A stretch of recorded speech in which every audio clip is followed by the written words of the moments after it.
Hello student, তোমরা যারা ক্যালকাটা ইউনিভার্সিটির আন্ডারে থার্ড সেমিস্টারের ছাত্রছাত্রী আছো এবং তোমাদের সোশিওলজি সাবজেক্টটা মাইনর সাবজেক্ট হিসাবে আছে, তোমাদের জন্য আজকের ক্লাসটা খুবই গুরুত্বপূর্ণ। আজকের ক্লাসে একটি মোস্ট ইম্পর্টেন্ট 15 নম্বরের প্রশ্নের উত্তর নিয়ে আলোচনা করব। প্রশ্নটা হচ্ছে সমাজতত্ত্বের সংজ্ঞা দাও, সমাজতত্ত্বের প্রকৃতি ও পরিধি আলোচনা করো। তোমাদের সিলেবাসের টপ মোস্ট ইম্পর্টেন্ট প্রশ্ন এটা। অ্যান্সারটা তোমরা বুঝে নাও। প্রথমেই তোমাদের ইন্ট্রোডাকশন অর্থাৎ ভূমিকা দিয়ে শুরু করতে হবে। মানুষ সামাজিক জীব এবং সমাজ ছাড়া মানুষের অস্তিত্ব অকল্পনীয়। মানুষের এই সমাজবদ্ধ জীবন, পারস্পরিক সম্পর্ক এবং সামাজিক কার্যকলাপ নিয়ে যে স্বাস্থ্য বিজ্ঞানসম্মত আলোচনা করে তাকেই সমাজতত্ত্ব বা সোশিওলজি বলা হয়। ঊনবিংশ শতাব্দীতে ফরাসি দার্শনিক অগস্ট কোঁত 1839 সালে সর্বপ্রথম সোশিওলজি শব্দটি ব্যবহার করেন।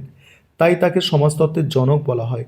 ল্যাটিন শব্দ সোসিয়াস সোসিয়াস এবং গ্রিক শব্দ লজস থেকে এই শব্দের উৎপত্তি, যার আক্ষরিক অর্থ হলো সমাজের বিজ্ঞান। এবার সমাজতত্ত্বের সংজ্ঞা। সমাজতত্ত্বের কোনো সর্বজনীন সংজ্ঞা দেওয়া কঠিন, কারণ বিভিন্ন সমাজবিজ্ঞানী বিভিন্ন দৃষ্টিকোণ থেকে একে ব্যাখ্যা করেছেন। যেমন ম্যাকাইভার ও পেজের মতে সমাজতত্ত্ব হলো এমন একটি বিজ্ঞান যা সমাজ ও সামাজিক সম্পর্কের জালের বিষয়ে আলোচনা করে। এমিল ডুরখেইমের মতে সমাজতত্ত্ব হলো সামাজিক অনুষ্ঠান ও প্রতিষ্ঠান সমূহের বিজ্ঞান। ম্যাক্স ওয়েবারের মতে সমাজতত্ত্ব হলো সেই বিজ্ঞান যা সামাজিক ক্রিয়াকলাপের ব্যাখ্যাত্মক বিচার বিশ্লেষণ করে।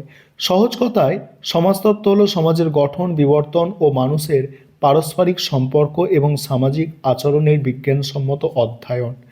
এবার সমাজতত্ত্বের প্রকৃতি। প্রথম পয়েন্ট এখানে হচ্ছে সমাজতত্ত্ব একটি সামাজিক বিজ্ঞান। সমাজতত্ত্ব প্রকৃতি বিজ্ঞান নয়, বরং এটি একটি সামাজিক বিজ্ঞান। এর মূল কাজ হলো মানব সমাজ, সামাজিক ঘটনা এবং মানুষের সামাজিক আচরণ নিয়ে গবেষণা করা। এটি মানুষের মূল্যবোধ, বিশ্বাস এবং রীতিনীতি নিয়ে আলোচনা করে।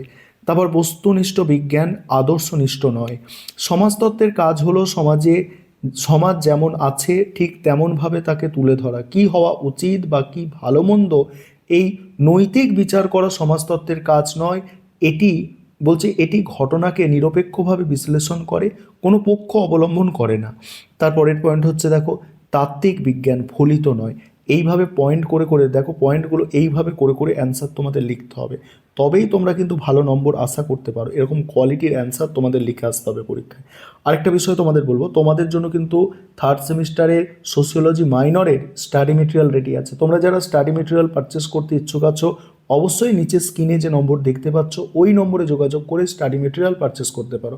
আমি পরীক্ষার আগে তোমাদের মোস্ট ইম্পর্টেন্ট প্রশ্ন উত্তর আলোচনা করব, তবে ইউটিউবে তো সমস্তটা আলোচনা করা সম্ভব নয়, সময় সাপেক্ষ ব্যাপার। তাই তোমরা যারা স্টাডি মেটেরিয়াল পারচেস করতে ইচ্ছুক আছো অবশ্যই তোমরা যোগাযোগ করে নেবে।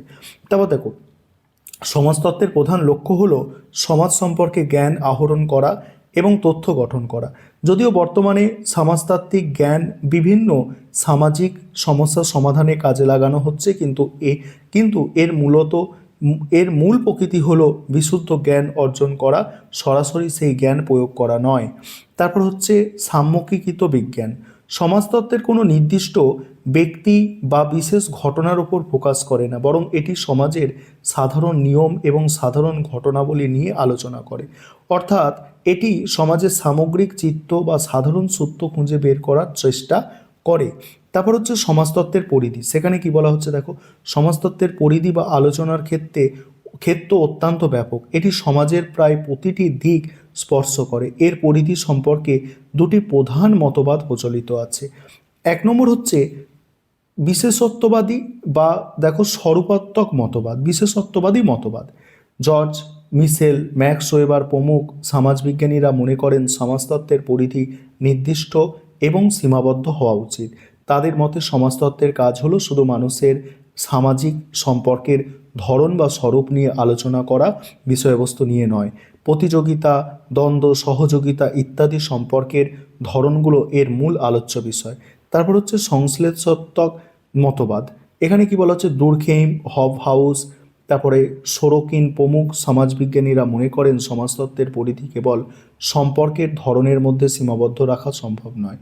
তাদের মতে সমাজ একটি অখণ্ড সত্তা, তাই সমাজতত্ত্বকে সমাজের সমস্ত দিক যেমন ধর্ম, আইন, পরিবার, অর্থনীতি এবং নৈতিকতা নিয়ে সামগ্রিকভাবে আলোচনা করতে হবে।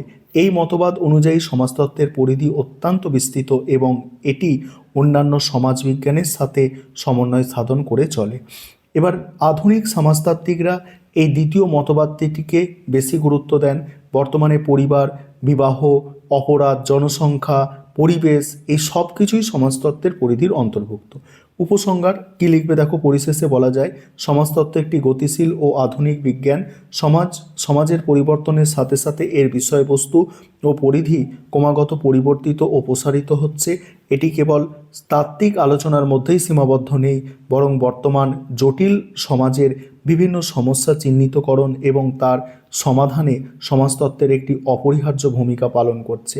মানুষকে এবং তার সমাজকে সম্পূর্ণভাবে জানার জন্য সমাজতত্ত্বের অধ্যয়ন অত্যন্ত গুরুত্বপূর্ণ। এই ছিল তোমাদের একটি মোস্ট ইম্পর্টেন্ট প্রশ্নের উত্তর।